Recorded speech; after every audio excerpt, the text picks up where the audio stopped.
Ciao a tutti e bentornati in un nuovo video.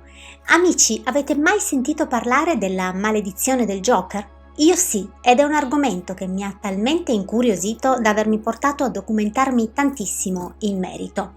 La teoria sarebbe che diversi attori che hanno interpretato il ruolo del Joker avrebbero manifestato in seguito incidenti, depressioni e in un caso anche la morte. Ma quanto viene riportato da diversi articoli e video in merito è vero o sono pure delle incredibili coincidenze solo con il ruolo del Joker? Andiamo a vederlo insieme.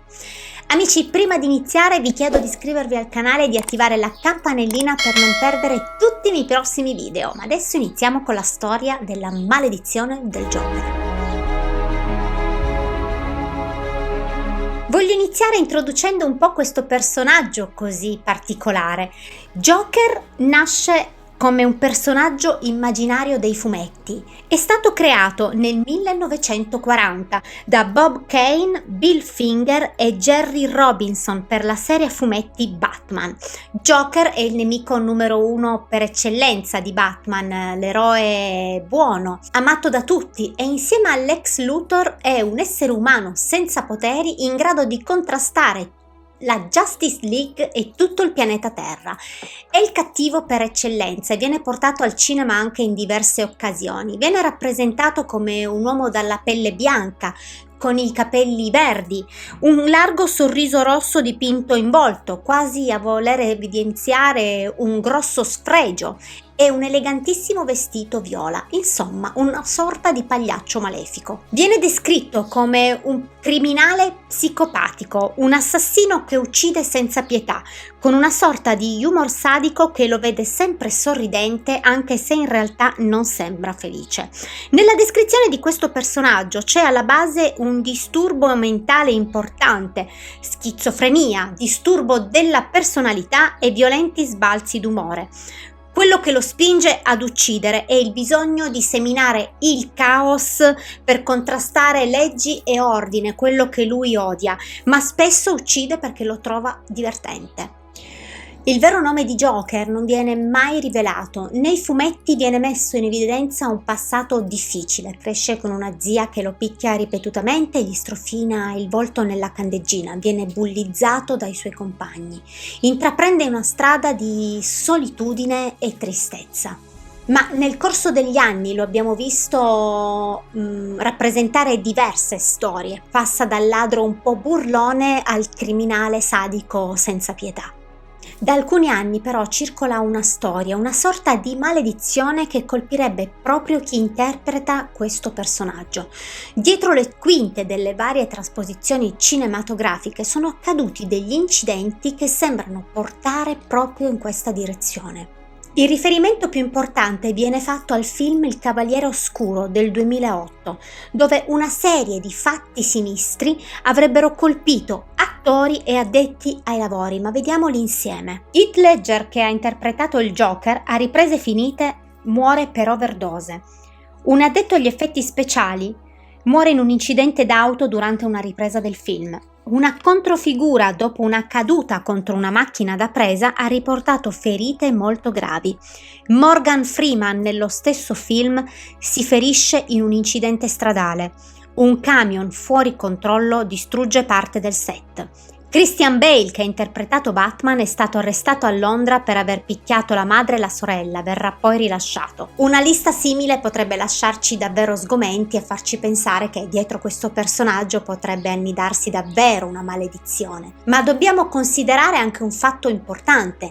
Nel corso degli anni sono stati diversi gli attori che hanno interpretato il Joker, che sono ancora vivi e che non hanno riportato nulla di grave durante le riprese di questo film. Cesar Romero, Jack Nicholson, che ebbe dei problemi di insonnia dopo il ruolo ma poi risolti con dei farmaci, Curtis Armstrong, Jared Leto. Diciamo che è dal personaggio semicomico che porta in scena Jack Nicholson al personaggio degli ultimi anni del Joker, che è una persona fortemente disturbata psicologicamente e socialmente.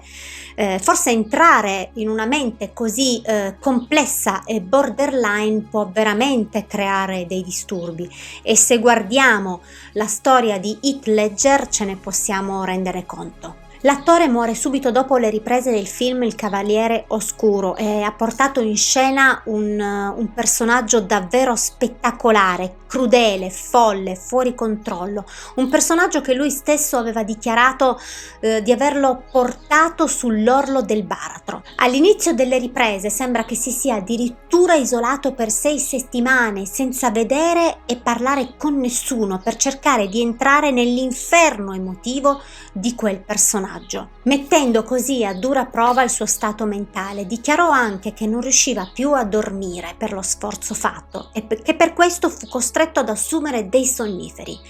L'autopsia sul suo corpo infatti rilevò una morte per intossicazione da farmaci, da sonniferi, un lavoro davvero maniacale. Sembra che addirittura tenesse un diario dove annotava tutti gli stati d'animo che erano legati a questo personaggio e che lui stava subendo su se stesso. Pensate che lo stesso Jack Nicholson, quando seppe della sua morte, rivelò che aveva messo in guardia Heath Ledger sulla complessità di quel ruolo, sulla difficoltà di riuscire ad entrare nella mente di un criminale psicopatico. Nel 2016 invece Jared Leto porta in scena un Joker un po' più moderno e dichiarò che entrare in quel ruolo per lui era stato molto divertente ma anche molto difficile da interpretare.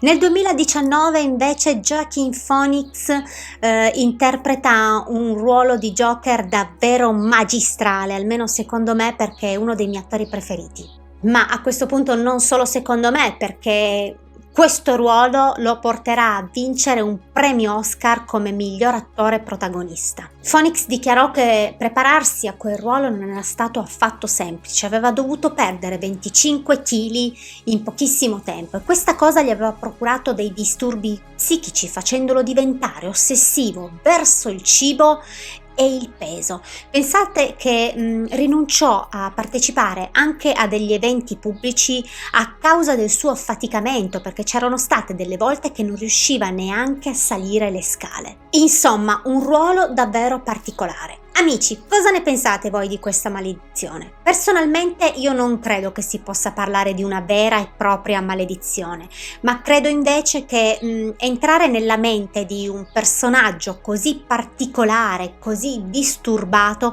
alla fine possa creare veramente dei problemi. Forse un mix di stress, insonnia, farmaci, può arrivare a creare dei disturbi, come purtroppo è successo all'attore Heath Ledger. Amici, siamo arrivati al termine di questo video. Se questa storia vi è piaciuta lasciatemi un like, io vi aspetto nei commenti, vi mando un bacio grande, ci vediamo la prossima settimana con una nuova storia. Ciao amici!